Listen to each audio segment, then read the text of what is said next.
Welcome one and welcome all. Today we are talking tunes with GORESHIT. Hello. How are you, mate?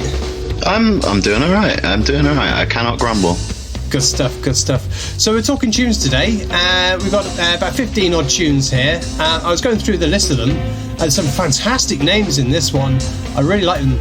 And then some others absolutely don't know it. So when I was putting this together as a track, man, you got some fucking excellent tunes in here, right? I tried my best. It was so hard to whittle it down. I must have had 65 tracks I wanted to use.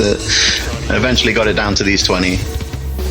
Are we doing 20? Yeah, I think we got away with 20 because they're all so short, right? I think a lot are really short, yeah. Really short. There's a great Dead Kennedy song, you know? I like short songs. Have you ever heard that one? I have. Yeah, of course. I like short songs. Great song. I mean, definitely. Anal Cunt and Pig Destroyer have it completely correct. Just short as possible, get it done with. You know, that's how it should be. Brilliant. Absolutely. So starting out with this interesting one from Microphyst, Thursday's Shitshow. What can you tell me about this one? It's an interesting one, isn't it? Because it's sort of like band sort of music. Ben's a good boy, but like he's got his head up his own ass, and he knows that. So I chose this song to subtly undermine his confidence in his actual house music, which I love. I love everything Ben does, to be honest. But this is like, basically I'm trying to imply that he's best when he's trying to rip off the Fall. And he has ripped them off wonderfully here. I just love this song. It's fucking good. It's nice to have it just chucked on a house album. You know what I mean? Like, just out of nowhere. Yeah. No, I think it's really good. It's really good. It shows a range of skills, right? But I suppose if that's not what you want to showcase, you want to showcase that actually he makes this music better than what he's known for, right? Well, no, I only meant that as a joke. Like, I mean, he's good at everything he does. Like, you know, we've done a bunch of tracks together, most of which people will probably never hear because we're lazy and we don't ever actually properly finish anything. But like, yeah, he's one of the few people where I feel comfortable working with them, and it's because I think it's taste. You know what I mean? Like, this song shows a level of taste that I line up with or whatever. I'm not saying it's a correct or incorrect taste. But yeah.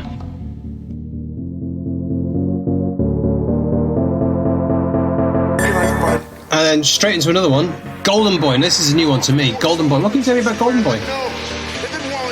Oh, okay. So I played a show in Canada 2 or 3 years ago. It's hard to tell with COVID. Time is just an illusion.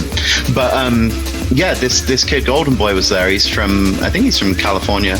And I'd never heard him before, and he played, and it was just like, this kid is like 19 or was 19 or 18 at the time, and there's this whole group of like kids on the west coast of America that are 15 years younger than me, and they're doing this like really classic 90s inspired rave shit, and it's just like, it's super inspiring, you know. It's weird. I don't usually feel like I can mentally line up with many people, and these kids are like 15 years younger than me. I could literally be one of their dads, and they're doing exactly, they're influenced by the same shit I was, and I find that really cool, you know, like.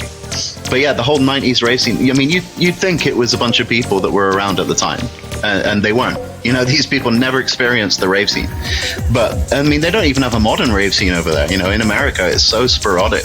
But yeah, these kids are doing this 90s inspired shit, and it's just like, I don't know, this Golden Boy to me is one of my favorites of them. You know, definitely. There's someone else in this list that's not from America, that's also much younger, who's doing the same kind of thing. And I'll talk about that when they come up. But yeah, I'm just really digging this kind of weird underground scene that's just stuck in the past. A past they were never even a part of, you know. It's cool.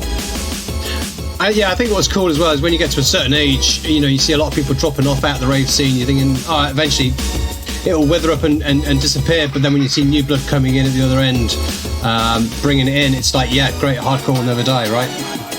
Right, exactly. It's like, you know, it's breakcore and rave and all that. I mean, obviously rave was pretty popular in the UK, but like, this stuff was never like mainstream, yet it's managed to be around for fucking ages. You know, I mean, like, you look at the early breakcore stuff of the mid late 90s kind of thing, and that's still going. and it hasn't like weakened. It's just not burst into some kind of mainstream thing. But I really appreciate that staying power of it. Same with rave music. There are still people from the 90s who carry on doing it, and yeah, I really appreciate that staying power. It's cool. So let's hit you up with a big question. GORESHIT, where'd you get that name from? It's a brilliant name, right? Well, we started as a 2-piece black metal band as a joke, and my friend came up with the name just because he said there wasn't really anything more metal than that. And then for some reason we made the first GORESHIT EP. So yeah. Life for our heroes can return to normal, at least until the next dark cloud appears on the horizon.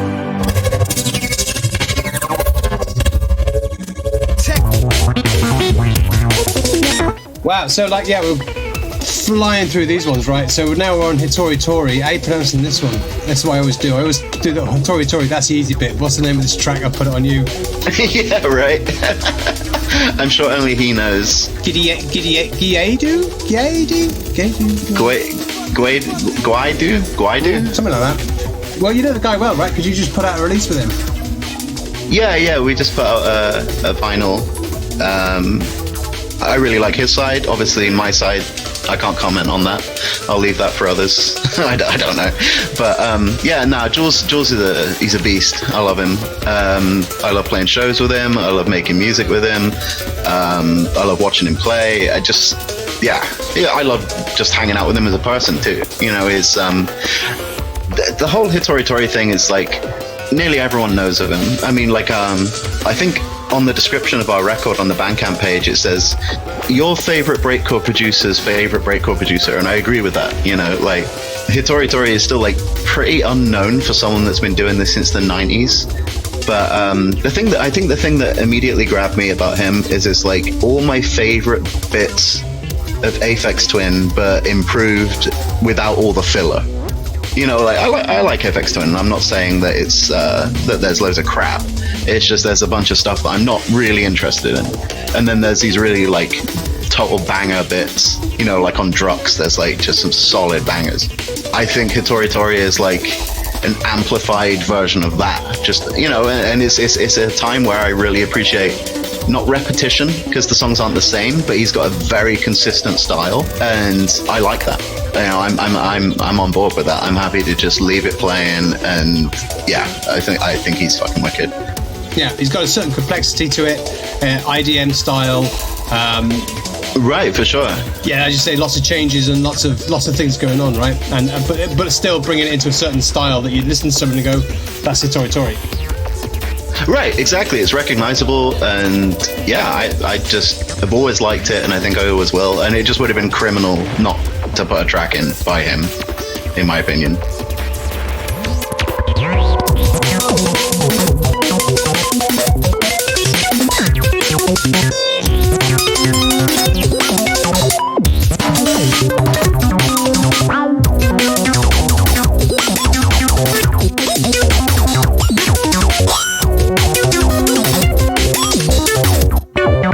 Yeah, because you got some interesting stuff. Like I say, we'll come to it later on, right? But you got some bits which are because the thing with this IDM sort of stuff is it's not very danceable, in my mind anyway. When I'm on the dance floor, I can't really dance to this. But you got some sort of danceable IDMs coming on later on, and then you also drift into punk a bit as well. So even though a lot of the tunes on this one they all sound quite different, you've got a common theme there, haven't you, of chaos? Yeah, for sure. I mean, the thing that I think the reason breakcore appealed to me is when I first heard it, I was in a math rock band, in the early 2000s. And if I remember correctly, I accidentally saw Venetian Snares play in Oxford. And that was my introduction to breakcore. Obviously, I'd heard rave and stuff. I grew up with rave. But that was the first time I heard breakcore. And I think it really appealed to me because of...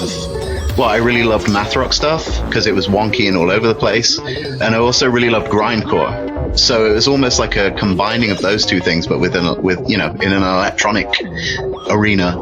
I really dug that. Really dug that. How does one accidentally go and see Venetian Snares? Oh, right. So if I remember correctly, it was a long time ago. We were supposed to be playing that venue the next day, and none of us drove. So our drummer's parents drove our stuff there. and he was playing that night, if I remember correctly. Were you a fan of Snares at the time? I guess not, because you would have been like... No, I'd never heard of it. Yeah, but our guitarist was. Now, I'm not going to talk through this one, although I probably am going to talk through this one. But Little Kevo 303 right now is one of my favourite artists. Oh, really? Oh, that's wicked. I love this guy. Yeah, he does. I mean, although, again, it's like distinct sound. That sort of Game Boy-y or, you know... Right. It's not chip tune, but, you know, it's like computer games and all that sort of stuff, weird sort of stuff, you know? Yeah, I know exactly what you mean. Not meaning to plug, but more a point of interest. Me and Kevo have a collaboration coming out on vinyl reasonably soon. Oh, wow. Well, that's well worth plugging, man. Yeah. That'd be cool. Yeah, I'd be interested to hear that when it comes out.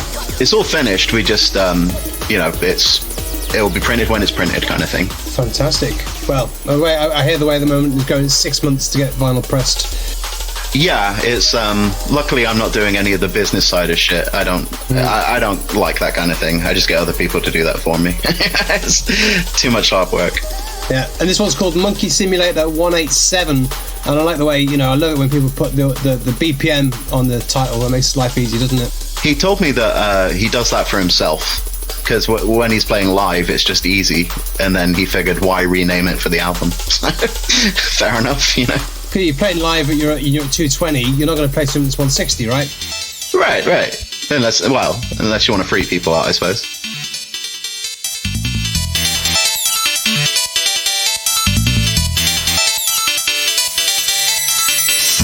And before we know it, we're into someone else, right? Yuzo Koshiro.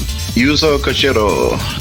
This is ancient. This is from 1992, and it is from the Streets of Rage soundtrack for the Sega Mega Drive. Well, it's from the Streets of Rage 2 soundtrack. But so this is all using the Yamaha built-in sound chip that the Mega Drive had. And I guess I chose this one. I struggled to choose one video game song that really represented how good video game music can be as just music of itself. You know, this album, you know, it's been released since the game came out on vinyl as an album, you know, and it was only programmed to be game music, but it's really fucking good electronic music, you know. And apparently the story for the guys making this was they were told they were making this futuristic, almost cyberpunk beat-em-up game, and that they wanted a kind of modern electronic soundtrack. So they just sent these two game developers to nightclubs in Japan to listen to music and then come back to the studio and try and program it on the Mega Drive. And this is what they ended up with, which is infinitely, in my opinion, more advanced and complicated than most of the stuff that they referenced. You know, it's it's mad to think this is made on a 16-bit machine with I think the Mega Drive had 4 megahertz or 6 megahertz, you know. It's fucking impressive, you know. That'd probably be run in something like Tracker, you know, I would guess. You can get the Tracker files for anyone, anywhere online now, but it's just mad to think that it was literally programmed mostly in assembly language back then. That blows my mind. No trackers, just literally programming. I used to write assembly language. 6 years commercial experience. Which one? 68K? We did various different things. It was multi-platform, so we did all sorts from ARM. Damn. And what have you. Real nerdy for computers, me, but hey. No, that's good. That's involved shit. Fucking, yeah. Yeah, no, it's assembly language, man. Fucking hell, yeah. It's all day just to write the simplest fucking shit. Oh, for sure. I started doing it for Amiga because BASIC just isn't enough to make a video game, you know? So. Yeah, the 68,000 Motorola chip. Exactly. With its complicated instruction set. But it covers so many bases. You know, you can do Mega Drive stuff, you can do Amiga, all kinds of things. Anyway, let's not talk assembly language. Let's talk about this next track, which, again, I've got no idea how you pronounce it. Agaskodo Teliverek. Bodega Party. I can do that one, right? Bodega Bay. Bodega Bay. Oh, man, I can't even read off the page properly.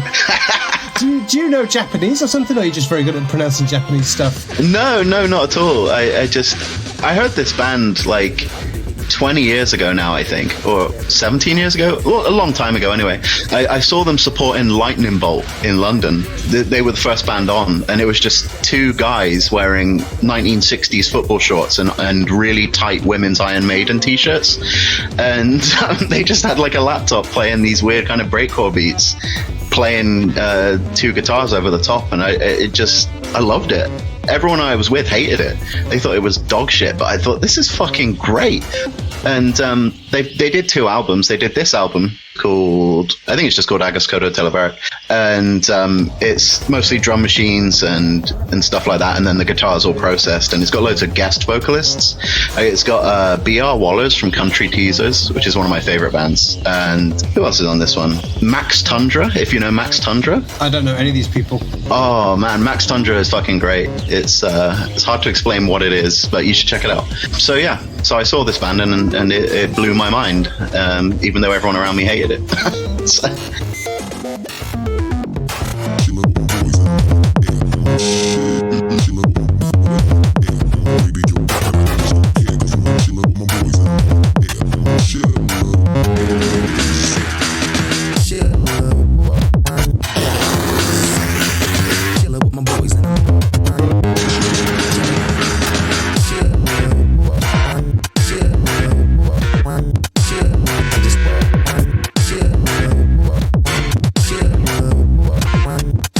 One of the things I think is interesting in breakcore is people say it's a lot of just noise, and I always draw a parallel between that and visual art, in that, you know, back in the 16th century they would have painted a picture of a cow in a field, whereas Jackson Pollock now just throws paint on a canvas, and someone will say, well, that's just, you know, that's right. not art, right? But that's, to me, what breakcore is, right? Yeah. And I'm sure people who like Jackson Pollock will be like, oh my god, they're heathen, how can you say it's just paint on a canvas?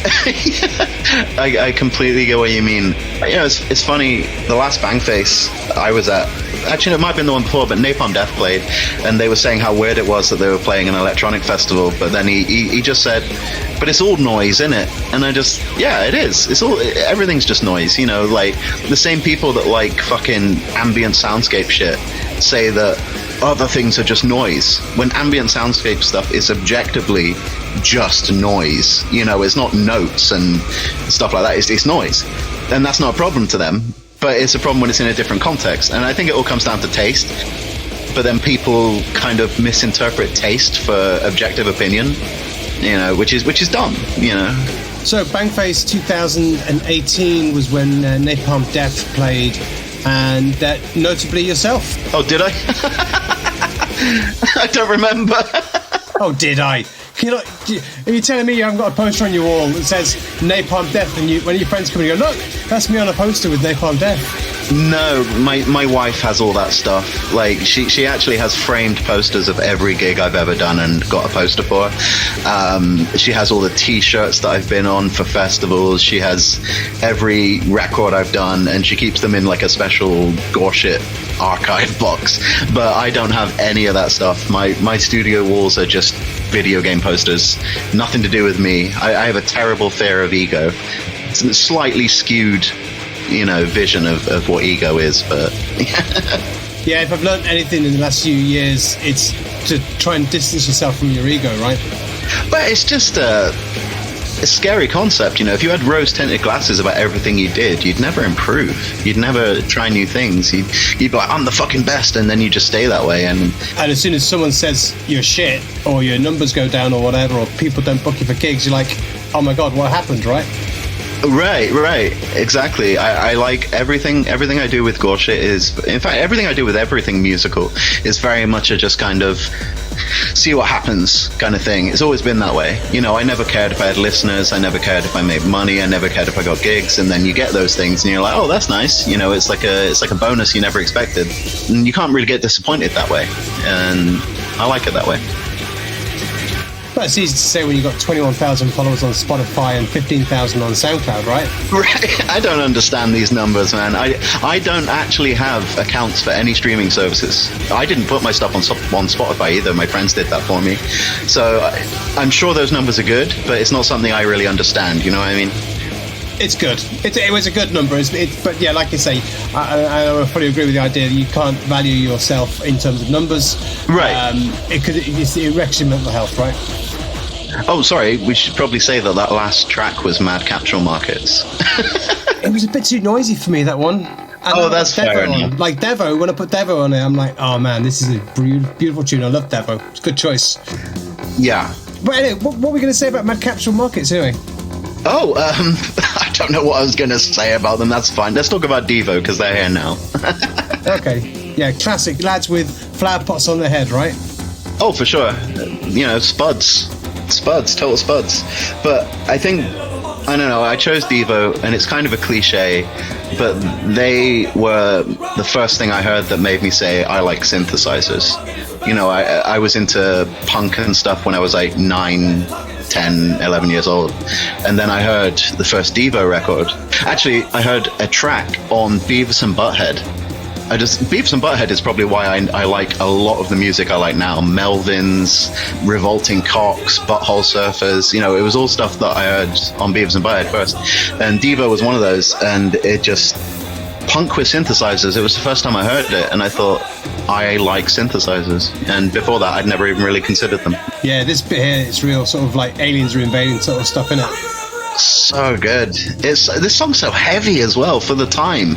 Like this one, I think they originally did this song in the mid 70s, and it's brutal. I know it's not like super distorted and the drums aren't super boomy or whatever, but it's a heavy, evil sounding song. And to me, it's like super ahead of its time. I mean, all of Devo, that was the whole point. They were well ahead of their time, in my opinion.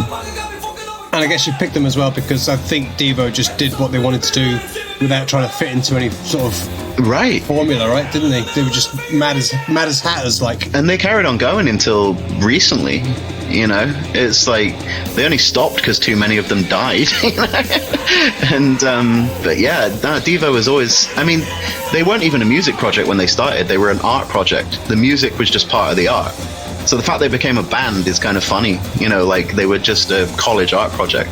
And you can kind of tell, I suppose. Because, if you ever listen to Primus... Oh, I love Primus. To me, Primus is they've just copied off what Devo done. Huh. That's not something I've heard, but that's an interesting... I'm gonna have to listen to some Primus and hear it now. Well, what's this one now? I put these ones together, right? Because again, it's sort of the same sort of vibe. This is Yowie, Absurdly Ineffective... Barricade? Yep. Where on earth did you get these titles from? These are the weirdest tunes I've ever fucking heard, mate. I think when you don't really have many lyrics, the song title just kind of can be whatever the fuck it needs to be, right? Just like anything, because it doesn't need to reference anything. But yeah, Yowie is a band I've been listening to for maybe 20 years or so. This is the last album they did, which was maybe 4 or 5 years ago. When I heard it, it's really wonky and shit, which is exactly what I wanted. Wonky, all over the place, atonal, frantic shit. But it's danceable. That's kind of odd. It's not a line that many people manage to kind of tread over very well. This kind of super wonky, but also with a kind of groove. Not a normal groove, there's no 4/4 or anything. There's no real set time signature at all, but it's got like a bouncy, dancey feel to it. I don't know, I really like that. It's not something you hear loads with kind of mathy, quote unquote, music. Yeah, there's something I've never heard. I've never heard this band before, but yeah, I really like in this. The guitar work in it, as you say, it's left and right, ups and down, and it's the personification of nuts, which is exactly what I wanted. This band is. I've always the old albums, the first 2 albums are a progression on mid '60s Captain Beefheart kind of thing. But I feel like this takes it a level beyond it. It's just like, I mean, it's almost got metal qualities to it. The distortion is quite distorted on it. I like that change up. I like that change up there as well, where it's just like it's still the same song, but it's just turned left and gone in a different direction. It's beautiful. And the transitions are something that are done, instead of just being here's one wonky thing, here's another wonky thing, they all lean into each other, which is super hard to do with music like this. And I think they've done a fucking amazing job of making a 5-6 minute long track into a constant flow, but with no real repeating parts. It's like one bit, next bit, next bit, next bit. I really like that.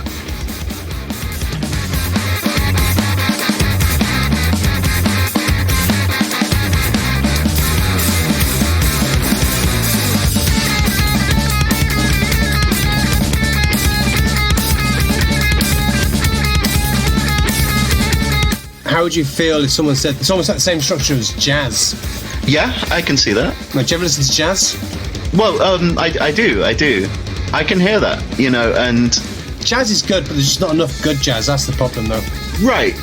I think it's the same thing with a lot of things. There's kind of a sea of shit you have to wade through before you get to like the gems, because there are people who do things for the sake of it. Like with jazz, there are people who do wonky, atonal shit for the sake of it, and then there are people who do it like intuitively, kind of thing. And I think it's the same with this kind of music. This kind of like, I don't know what you want to call it, math rock, noise rock, whatever, I don't know, but like it's the same kind of thing. There are lots of bands doing this kind of thing who set out and say, right guys, let's write in 11/4 or some shit like that, and I think that's contrived and limiting. They're trying to be unlimiting by using weird time signatures and shit, but they end up just limiting themselves, and it ends up sounding really contrived and rigid, and this just doesn't have that. You can tell that it's just like, oh, this sounds cool, let's play this, and then, oh, this one sounds cool, let's see if we can make that flow into that one. And yeah, because I love wonky music, I just don't like when it's like contrived and meticulously planned, and the kind of spontaneity is like sucked out of it. There's a band called Bonzo Dog Doodah Band. I don't know if you know them. I've heard them, yeah. Albums and albums and albums of stuff, but there's one track they made that you should go and check it out, and it's called Jazz Delicious Hot Disgusting Cold. And what they did was they had some spare studio time and they wanted to make a jazz track, so they all swapped each other's instruments around. They didn't have any plan for what they were doing, and they just went for it. And as you say, that was the least contrived thing, and it's just like free flow, and it's an amazing track. Just go and check it out, man. I will. That's exactly why I really like the kind of 70s no-wave shit that was coming out in America, like bands like DNA and James Chance and stuff like that. And even Sonic Youth to an extent, like they couldn't really play, but like, and it worked wonderfully because they couldn't play.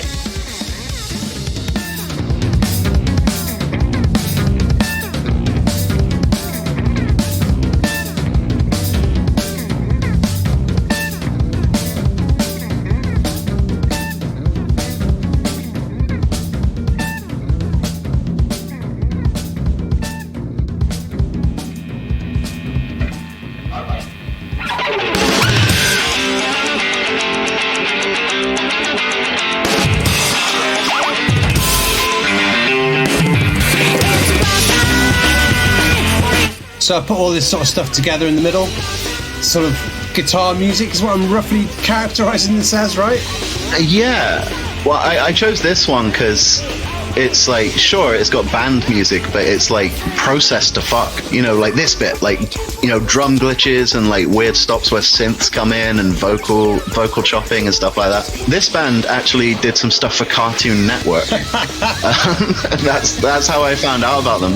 Again, it's got all the things that I really like. It's got wonky, kind of choppy structures and processing that wouldn't usually be done on normal instruments. There's a lot of cool, weird shit from Japan, but this is one of the earliest ones I found out about, I suppose. Quick name check then. So this is Plus Tech Squeezebox, tune's called Fake. That's right. Plus Tech Squeezebox, yeah. Oh, no, I was going to say there's another Japanese band called Cornelius which do a similar thing, but this is just kind of a more frantic, almost breakcore-y version. In fact, they have a lot of songs with aim and breaks and stuff in, and at the time, that probably would have been the first time, one of the early times that I heard that kind of thing. Aim and breaks all chopped up really fast and stuff like that. Same with, like I said, about Agaskodo, Teliverek, and not really known about breakcore until around that time I accidentally saw Venetian Snares. And yeah, this was one of those bands where I was hearing bits of breakcore but not really noticing it. I didn't really know what that meant or what that was. I still like it now because of that, So I'm going to drag you back to an earlier point where you said that if you have a track and it hasn't got any vocal in it, you can name it pretty much whatever you want. When it comes to your own stuff, how'd you name it? Oh, most of my stuff is just named based on something that happens while I'm making it. So like, I'll open a project and start something and I'll have to give it a name. So it'll just be related to whatever's happening at that moment in time. So most of my names don't mean shit. It'll be because of something that's on a TV or a video game I just played or a synthesizer I used or some shit like that, That's good strategy. Yeah, good strategy. I think Aphex is a bit trying to push the envelope a little bit with his old A, B, C, X, Y, Z, B, F, J. It's like, what? Version 7, it's like, what? You're tricking no one with that naming pattern, man. Yeah. Oh, I also just take vowels out of things. That works. Or consonants, depending on how I'm feeling. Yeah, that works as well, yeah.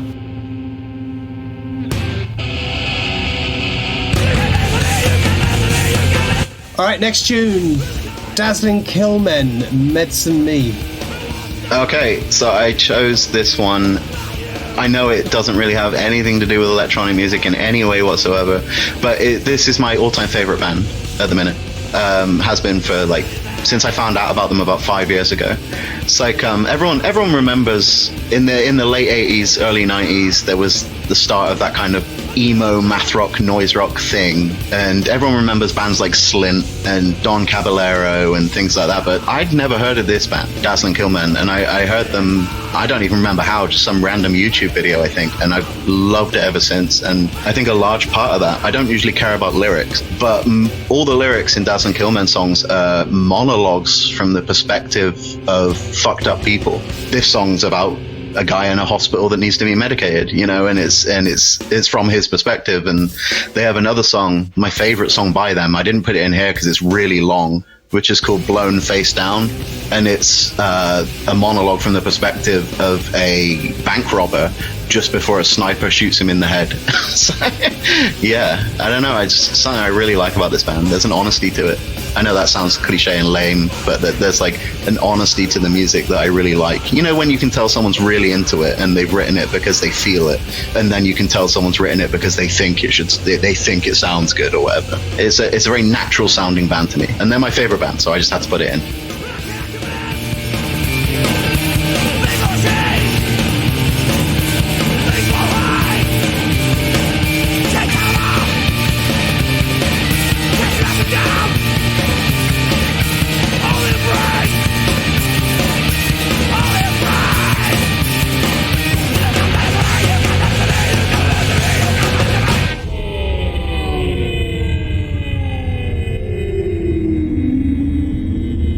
And like that, we're done, and we're into Bye to Learning to Fish. So I only heard this guy last year, I think. This was the first track I heard, so it would have been late last year. I heard it and it blew me away. It's so well done. I mean, I'm not someone who can say whether something is technically good or bad when it comes to producing music. It's not an area I'm interested in. I like making songs. I don't care about production value and stuff. But this sounded super clean, but it hasn't sucked out the energy of it. It's still got a really fucking intense sound to it. I don't know. But yeah, it's the thing that really got me into this guy it's this really nice merging of that early 90s rave sound with the stabs and the pads and stuff, but merged with newer shit like footwork and kind of breakcore stuff, loads of weird processing, atonal note choices. There's so many bits of this song that aren't just 4 to the floor as well, and some of it doesn't even end on an actual beat. It ends halfway through a beat, like this bit right here. It's so good, so good. It's wonky and natural with it. Like I was saying about other stuff, it has to sound natural, and this does to me. What is atonal note choice? That's not something I've ever heard of before. Just if you hear most pop songs, you can hear one chord is supposed to go after the other because that's how it is. It flows, it sounds right. That scale must be stuck to, blah blah blah.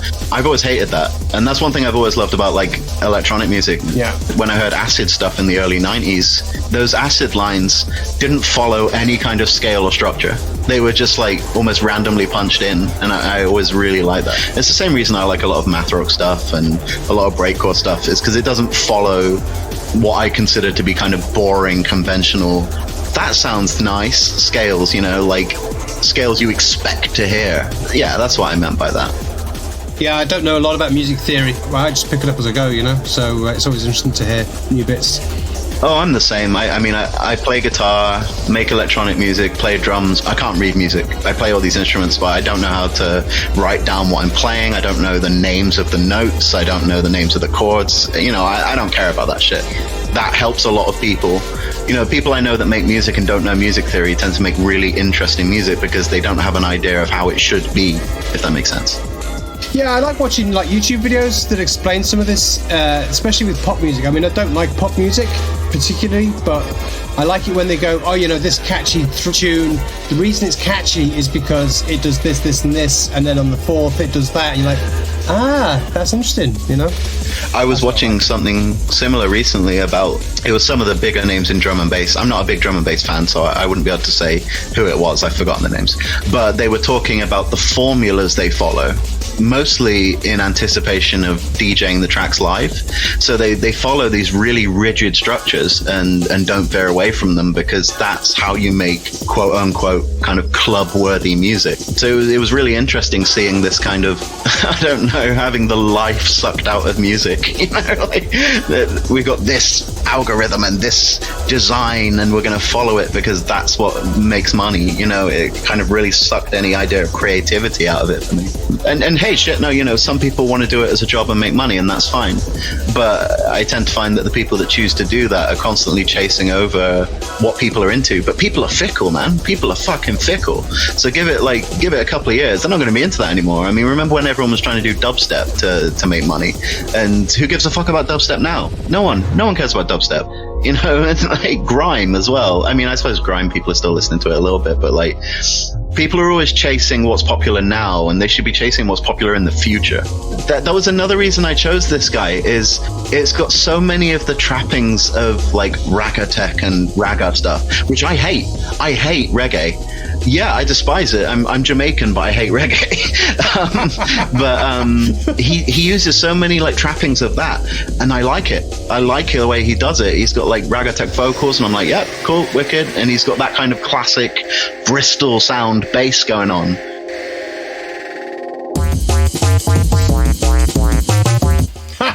Bristol Sound. I love that phrase. Yeah. I don't know. I feel like there's a vibe to Bristol. The whole ragga thing. Bristol is on that, and so I kind of call it the Bristol Sound now. Yeah, that's probably quite insulting to some people. Sorry. I'm not in Bristol. If you're not in Bristol, we're all right, mate. Yeah. Well, no, I live in Barnsley now, so I can't really comment. But but this guy using stuff that I wouldn't usually like, but I love it the way he uses it. It's a bit like, you know, when someone makes you a vegetarian pie and you eat it, you go, that was lovely. It was vegetarian, really, was it? All right. Right, exactly. I like that. When you're like kind of forced to reevaluate something you said you would not put up with. No, I'll cut that out because I'll offend all the vegetarians or the vegans. I think we'll offend the people of Bristol and leave it at that. I was going to say, everyone in Bristol's a vegan, right?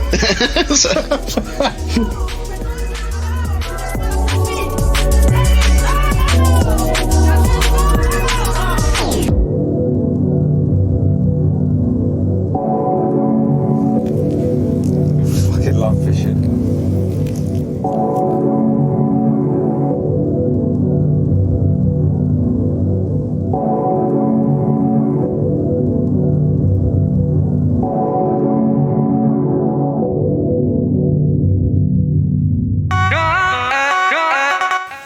Where are we now, mate? Where are we now? We are P model, right? Discovery ship. We've gone back to the 70s or 80s. This song's actually late 90s, but the band started in the mid 70s. Everything they've done has been like a step forward. Like, they were doing shit like the other people would do later, despite the fact no one knows this band. Like, no one knows P Model. They're massive in Japan, and they, especially in the 80s and the 70s. You know, everyone knows Devo, and this was kind of the Japanese Devo in a way. Some of their stuff, where it was like really computer heavy processing and stuff like that, was done before Devo even attempted any of that stuff. Like, if you watch kind of mid 80s live videos, you can see Amigas on stage, and apparently the Amiga was impossible to get in Japan. So the fact that they hunted down these weird computers to make music with is brilliant. You know, it's like, in fact, even this late 90s stuff, most of it apparently is done with Amigas, which is close to my heart because I love Amigas. I've always have, and I still make music sequencing with Amigas. This band is just, the discography is so vast and so varied. I don't know, everything is original as fuck. Even if it sounds like something that's existed since, it was before it, you know, like they've never, as far as I can hear on their albums, never really ripped something off. I envy this band. Like, I envy the songwriting of this band. There's synth lines I wish I'd written. There's acid lines I wish I'd written. There's drum beats I wish I'd written. You know, this is... If I could get rid of a band from history and steal what they've done, it would be this band. I mean, I've sampled this band to death, and I've probably paid them, I don't even know how much in royalties, but, you know, like, it's worth it. I love sampling this band because there's so much in there that I can't do that I wish I could. I love the way they use electronic instruments in this. It's so good. Do you think at some point the Amiga 500 will attain the same legendary status as the TB303, or is it there already? Well, I was going to say, it's getting to a point now where working with Amigas is becoming impossible. I mean, I'm lucky that I've still got mine from years and years ago. My main one's an Amiga 12,000, which is... Oh, showing off an Amiga 12,000. Go on, carry on though. It's accelerated to fuck, and it's got like hard drives and all kinds of modifications and stuff. And I must have paid 100 quid in total. Really? Well, yeah, because it's like 15, 20 years ago. But if you want that machine now, that'll cost you $1,000, and that is a piss take. It's not worth that much money. Wow. It's a 16-bit fucking ancient machine, you know? It's not worth that much money.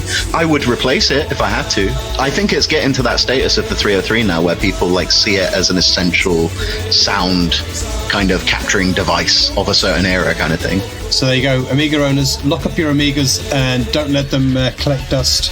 Holy shit, yes, they're getting so expensive, it's ridiculous. Yeah, because an A1200 back in the day would have been well expensive. Like, to have a hard drive would have been... Right. You'd been living like a king with a hard drive, right? For sure. I remember my friend's brother bought one brand new at the time, and we were so jealous. Because I had an Atari ST. Compared to the Amiga, it felt crap. You know, like, I'd play on my Atari, and then I'd go to my friend's house and play his brother's 1200 and just be so jealous. I got a hard drive. It's 20 megabytes. It was a 20 meg hard drive. It was a 20 meg hard drive. So good. Man, you couldn't even record this. You couldn't even record this podcast and stick it on there. Like, it would get the first 20 minutes of this podcast, you know. So good. And I love that shit. I see you've got an absolute room full of synthesizers and electronics and God knows what. Like, tell me a bit about that. For years, I used Ableton. That was the first thing I got in 2005. And, I used that for ages until I completely ditched Windows, and then I moved to Bitwig. I think that was 2015 or something. So, but it's a very similar thing, you know, it's like the same screens. And I just got to this point a few years back where I was tired of those screens. I was really uninspired, and I was looking at them and just nothing was happening. On the way to Bangface, I bought a Korg M1, and then I bought some other little things, and I bought a sampler, and I had my Amigas already. And then I made a whole album just using hardware and Amiga. That was called AP1. I think that came out 2 or 3 years ago. And since then, basically most of my music is done without computers now. Yeah, it was just a way to do something different, and then it kind of became my preference, I suppose. I've tried to keep it like semi-sensible. Everything I've bought has been cheap by the standards of how much synthesizers cost, if you get what I mean. Like the samplers I use, I have 3 of them, but they are Akai S2000s, so they're considered the less desirable samplers of the Akai samplers. But like they cost me like $50 each. They work exactly the same as the other ones, except they don't have fancy screens and stuff like that. And my Korg M1 only cost me $100. I wouldn't buy one now for the price they are now. The Korg MS2000 again was super cheap when I bought it. It was like $300. So everything I have is cheap, but it does what I want it to. You know, it's like I wanted a sequencer so I could ditch the Amiga and just use hardware. And I looked at things like the Yamaha RRS 7000, which is what CFAX Acid Crew uses. And I looked at the MPCs because everyone's got an MPC, right? And then I saw the Yamaha QY700, which does pretty much the same thing. In fact, that's the one Square Pusher used on most of his stuff. But it costs like half the price. I think I got it from Japan, including shipping, for $200. So even though there's quite a bit of stuff, it's all budget. But I'm happy with it. I'm not an analog purist. I'm happy to use digital shit. I don't care about that kind of thing. If something sounds cool, I like it. Yeah, I just wanted a different way of doing things. PTP, show me your spine. Where are we? What are we doing? Surely you've heard this one. No. Oh, man. Okay. You've seen RoboCop. Yeah. Right? The club scene in RoboCop. My memory for RoboCop from 20 odd years ago. Oh, okay. See, I'm biased because it's my favorite film of all time. Yeah, so I saw RoboCop in 93, 94. The club scene came on, and this music came on, and I had never heard heavy electronic music like this. Like, I'd heard like early rave stuff because my mum was involved in that kind of thing, but like this was the first heavy industrial electronic music I heard, and it sounded so futuristic to me. This song came out in like 87 and then was in RoboCop in 88 or 87, whenever the fuck it was. And in 93, 94, this just sounded like the future to me. This was the future of music in my head. I must have rewound that VHS like a million times just to watch that 1 minute club scene over and over again to listen to this song. And I never actually got the song until years later, and I saw it on vinyl in a charity shop, and I was like, holy shit, I gotta get this. But yeah, it was like my introduction to heavy electronic music, I think. You as a teenager rewinding the video, watching it again and again when most kids are rewinding and watching other bits of video for other reasons. Yeah, but my mum was into the kind of rave club scene in the early 90s, and she was really young, so I ended up apparently going to a bunch of these things. So I don't remember that, but I remember hearing tapes, you know, like around the house, like jungle tapes and house tapes and rave tapes and stuff like that. And then I heard this, and this really got me into like Ministry and stuff like that. So around the same time I got into punk and things like that, I would have been about 9, and that was the same kind of time I got into bands like Ministry and because of Napalm Death, Scorn and Godflesh and things like that. So I think that was probably the first electronic music I was really into, like industrial stuff. And then I suppose over that time, until I heard Venetian Snares, it was just random bits of electronic music I was hearing. Like the stuff I said earlier, like Agaskodo, Teliverek. It's like that was one of the early times I heard breakbeats used in a kind of breakcore way, you know.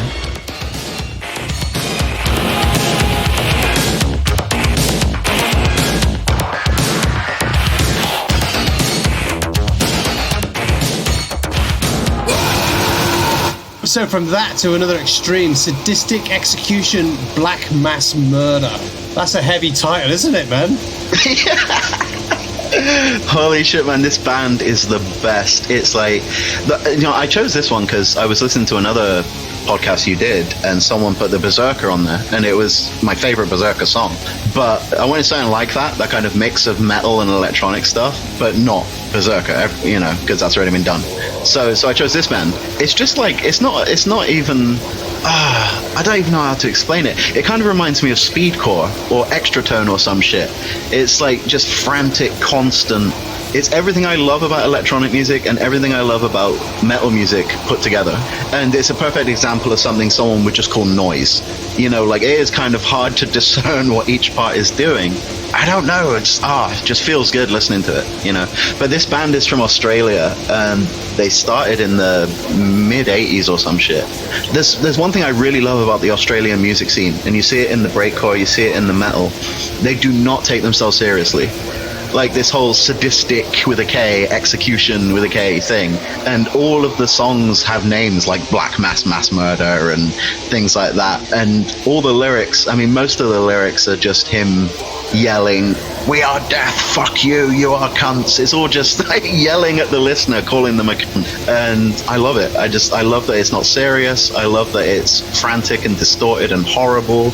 I don't know. It's just brilliant. The stuff coming out of Australia, it's as serious as their spiders and snakes, isn't it? It's like, we're not fucking around. It's like full on. This thing's gonna kill you. All or nothing. Yeah, but with clear disregard for sensibility, you know. And I love that. I mean, there's so many good breakcore people from Australia as well, which is weird because, again, it doesn't really have like a national breakcore scene or anything. You've just got like people dotted around. I mean, most obviously Passenger of Shit. I don't know, have you heard of Passenger of Shit? He's a genius, man. Passenger Shit. Right, good, you know. And in the 90s you had people like Nasenbluten doing speedcore with Amigas, you know, and it was all just so tongue-in-cheek and silly, and I really like that. I really respect that. Some people take things a bit too seriously, and that's something I've noticed more and more recently with breakcore, is people getting serious about what that word means and kind of making subdivisions of genres. It's like, it's just fucking breakcore. Like, you don't need it to be like neurofunk bastard step quasi or whatever. It doesn't need a name. Do you know what I mean? It's breakcore. We don't need to cut it down any finer than that. There's a very simple differentiation, I think, with breakcore, right? If you're in a regular club and you're DJing and you play it and you'll get kicked out of the club by the bouncers even though you've been paid to play, then it's breakcore, right? Yeah. if the promoter's like, turn that shit off or we're never booking you again, that's breakcore. Yeah. People are leaving and the venue's going to kick us out. Turn it off. If it's an artist playing to themselves by the end of the night, it's breakcore.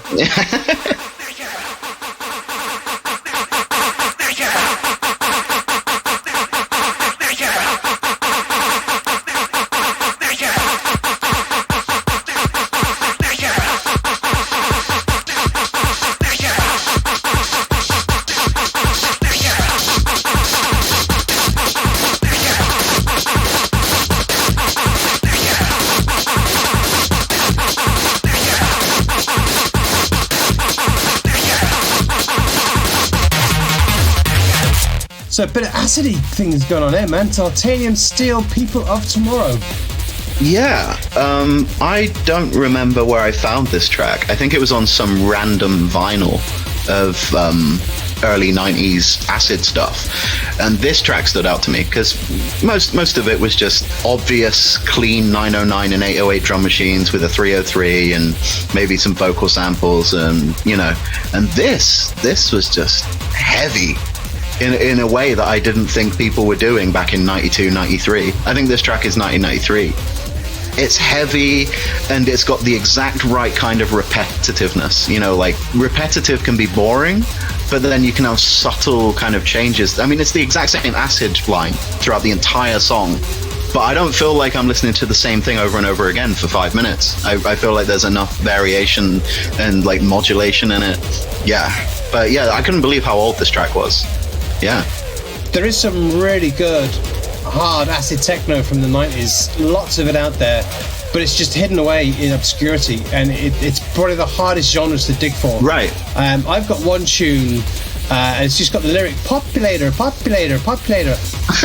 For 25 years I've been looking for it, and I've never found it. Oh, really?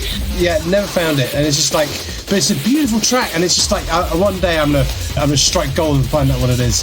For sure. Yeah, I've no idea. And like that, it's one of these sort of tunes, you know, that probably came out of Germany or something, I would guess. This is a German track as well, yeah. And there's no sign of what they've done since Titanium Steel. And Titanium Steel was only 3 EPs, I think. There's a charity shop somewhere in Berlin, and you're going to go in there, and there's going to be a whole crate of gold for a euro piece, you know? Right, exactly. Well, hopefully next time I go, I will stumble across it. Every time I go to Berlin, actually, I stumble across something cool that I want to buy, but I very rarely have luggage space to bring anything back. So let's talk about gigs then, man. I mean, obviously we've had the old coronavirus, so you've been a bit quiet. What sort of places have you been to? Where have you been to in the world that's exciting or interesting? Russia's always fun, although it's hard to get there as a UK resident. The visa process is horrific. You have to go to London, apply in person. If you get turned down, you have to wait a week, drive back to London, apply in person again. It's ridiculous. And they want you to have £100 for every day you stay in Russia. You can't spend £100 in a month there.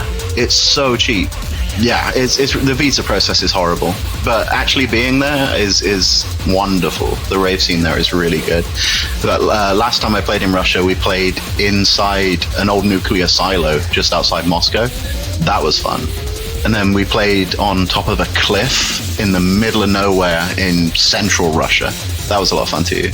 I really like going to Canada recently, Canada and North America, because it's a really small scene and it's kind of new to them. So it's like everyone's super excited. I mean, the first time I played in Canada, 2 people took a bus from New Mexico just to come to the show. That's dedication. Fucking insane. That's like 2 days or something, isn't it? It was 48 hours, yeah. Yeah, piss take, but I wouldn't have done it, but I'm glad they did. And there's you accidentally wandering into a Venetian Snares gig. Right, exactly. Yeah, it's chaos theory, man. If I had never got off the dropship. But, yeah, sorry, spaced reference. Yeah. Space, classic TV show, man. It was good stuff. So good, so good. I always love that scene where Wheels. Oi, oi! And he's off his nut. And everything just like TikTok and all that sort of stuff. And he's like having it, you know? Yeah, the kettle and the traffic lights. So, oh yeah, having it. So good. Akira Death Reverse. Yeah. So this was one of the bands I heard when I kind of started GORESHIT in 2005 or 2006 or whatever. This was one of the first kind of speedcore groups I got really into. You know, I mean, there was MIDI as well. MIDI, king of speedcore, obviously. But Akira Death, I don't know, I always liked that the vocals are a big part of it, because that's something that's always missing in electronic music. It's just punk speedcore, pretty much, and I really like that. Again, it kind of harkens back to the industrial music that got me into this kind of thing, you know, like Ministry and stuff like that. To me, it sounds like a really heavy version of Ministry or Skinny Puppy or something like that. You know, what industrial music could have been if it had kind of carried on. Yeah, I feel like they would have ended up here.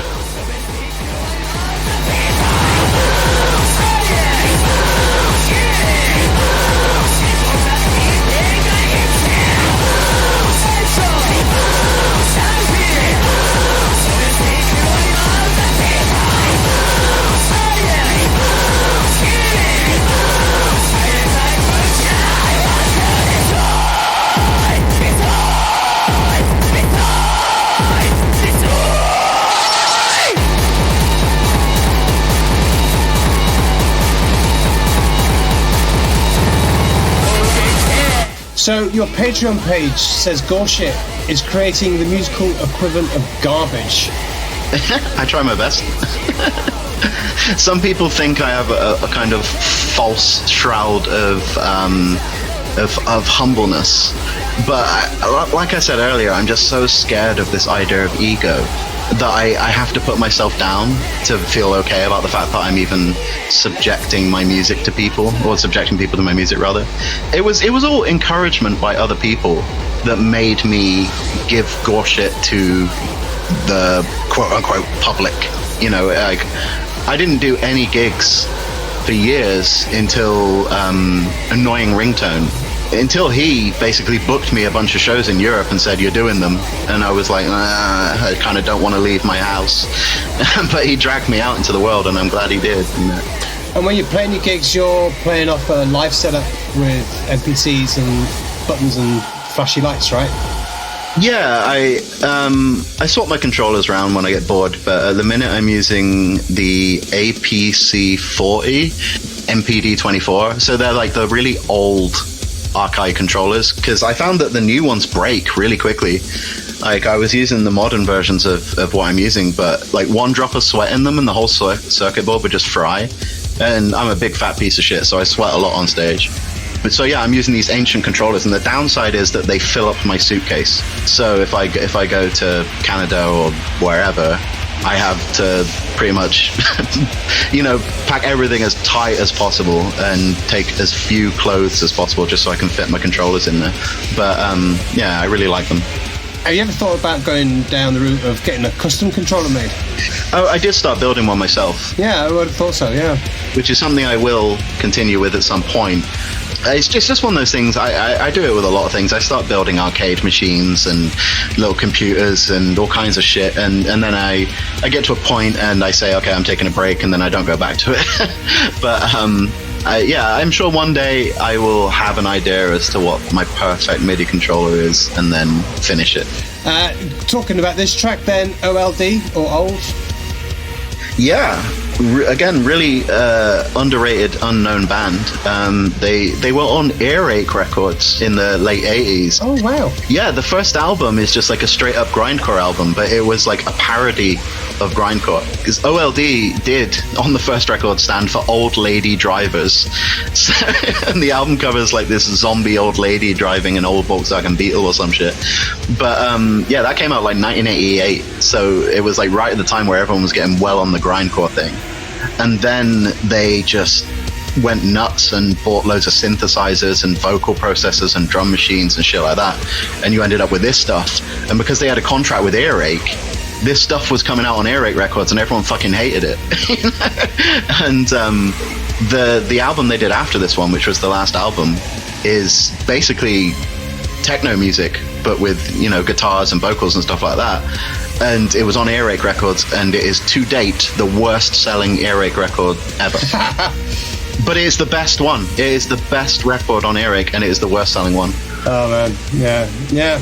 I mean, you're all about artistic integrity, right? To the core, and you'd respect that in others and see it. Right, exactly. It's not mainstream. Well, I mean, Earache's far from mainstream, but even then within a genre, they're like, we know what we're listening to. We're listening to Napalm Death and stuff like that. Sure. This isn't Napalm Death. What are you doing to me? I don't know. This mix of electronic and metal is because, like you said earlier, the mix of electronic and metal can be so cliche, and I feel like Old kind of had this weird kind of area they were doing that it missed all those cliches. There's no chuggy guitars. There's, you know, it's got the kind of screamy vocals, but they're all like processed and weird. Yeah, I love that. So I'm making my listeners wait for a decent amen. Here we go now with Misery Cuts Kneer 99. Yeah, nice bit of almost tickling the fancy of the junglists out there.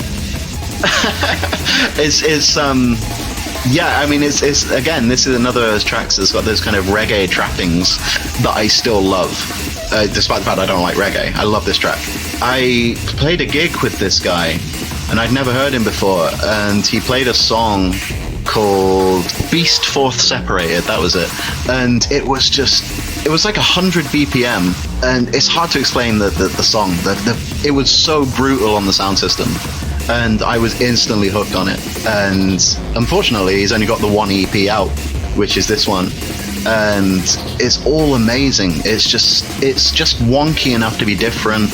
The production value is like, you can hear what's going on, but it's distorted as fuck, and I like that. I don't like when things are overly clean for the sake of being overly clean. It's just not for me. Yeah, the use of the breaks in this one, I'm struggling to hear more than one section of music that stays in the same kind of time signature. You know, it's like it just stops and starts at random times seemingly, and I really like it. And then I talked to him about how he made it, and he's using like Ableton 4 or something like that from, what was that, 2002? I can't remember which version exactly he said, but it's some ancient version, and he's not using any plugins. It's just raw without trying to sound pretentious. You know, it's like, yeah, it's just really like Misery Cuts. Yeah, I'm really enjoying like everything you've picked out here and your reasoning behind it. Because what I've been doing with the show ever since I started it is always just following originality, something that's new and interesting. There's so much out there, you know, like you were talking earlier about drum and bass being formulaic. You know, yeah, that is just like boom, tick, boom, tick, boom, tick. When I hear that, I'm like, forget it. I'm not listening beyond one bar of that, you know. Right. Two formula. And this, again, all the stuff you picked out and why I really enjoyed it is it's very left field. As you say, you know, you picked out stuff that no one else has picked out.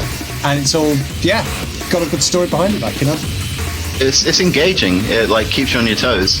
Like, if you've never heard a song before and you play it, and you know what the next chord is going to be, and you know what the next drum hit's going to be, and you know when the breakdown's going to be, and blah, blah, blah. I just can't get on with that. It's like, there's enough stuff I know. I want to hear something I don't know. But do you not think, though, that with certain things, that you need a certain pattern to it, that when it does have a change, you anticipate the change, like, oh, we've got to 16 bars now, something's going to happen. You don't know what's necessarily going to happen, but you know that something is going to happen, right? If it was too random, then it would just be a collection of random noises. Oh, yeah. I think I just like collections of random noises, I could listen to someone sanding metal all day, it's, I don't know. There's certain... When I listen to music, I'm usually more hearing, I don't know, certain... it sounds so pretentious, but like certain feelings to it and atmospheres rather than the actual kind of song. Like, I don't know, textures. We're towards the end of the podcast, right? We've only got the last 5 minutes, so be as pretentious as you want, because anyone that's made it this far in the podcast, they're already sold. So say what you like. They're already in. I used to be so scared of pretense, but you know what? You can't avoid it. Like, if you're going to listen to art of any or observe art of any kind, you're going to have to be pretentious, in some way or another. Just so I don't worry about it anymore. But there are levels. I noticed actually, and I missed this until I heard it just now, but that track sampled Incredible by Envy and General Levy. Oh, so I didn't know where the sample was from. Yeah, if I'd have realised that's the band record on my show. Oh. But it's a sample of it, so I'll let it slide. All right, I'll let it slide.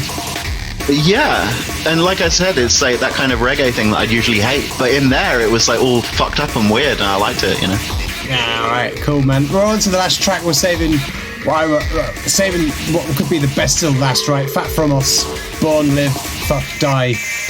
Suck Puck Records, Fat From Us. I mean, we could talk all day, right? Oh, aye. Good boys. Yeah, Suck Puck's ace. I mean, I'm not like a label guy, but Suck Puck and another record label I use called Kitty on Fire Records are the only two that I bother with, and it's mostly because they're my friends, not because I'm looking for a label, you know what I mean? So yeah, Suck Puck are fucking great. Like, I'm not interested in labels, but I will do stuff with them anytime. I love that simplicity, that little bit. Yeah. Well, the reason I chose this song is because, to me, I also like the fact you put it last. I didn't know where you put it, but I like the fact you put it last because, to me, it encapsulates everything that is good about breakcore. This is breakcore personified. It's like it doesn't take itself too seriously. It's scatty as fuck. It's got like old rave stuff in it. It's got samples from comedy things. It's got like vocal bits that are made up of like 8 different people speaking, but to make one sentence, and like weird typical electronic sounds and stuff. It's all put together in this package that just says breakcore to me. This was the first Fat From a song I ever heard when I played a show with him in Bristol. It's still my favorite. I don't know if it was because it was the first or just because I really like this track, but it's my favorite. But it is like, to me, it's a perfect breakcore track. It's got everything that I would need from breakcore. One of the things I love about breakcore is when you say, they put so much work into what you hear as a 3-second piece, but it's taken them a day to put it together. It's at least 20 hours of work, right, to do 3 seconds, and you're like, you mad fucker. Exactly. So good. For little conventional returns as well.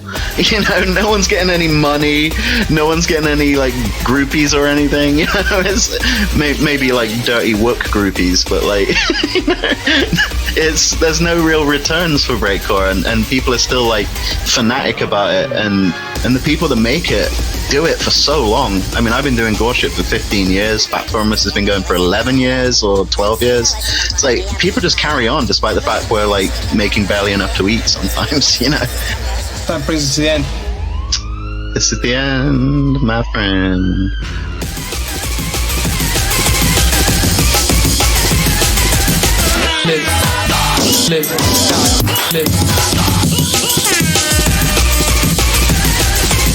All right, GORESHIT, man, we've come to the end of the show. Thank you very much for taking the time. It's been an absolute pleasure talking to you and listening to all this music, man. Pleasure is mine. Awesome. Well, hopefully we'll see you someday at some gig in the future. I'm sure you will. Once the plague is gone. Cheers, man. Bye bye. Thanks, man. Take it easy. Bye now. All right, wicked. Pip.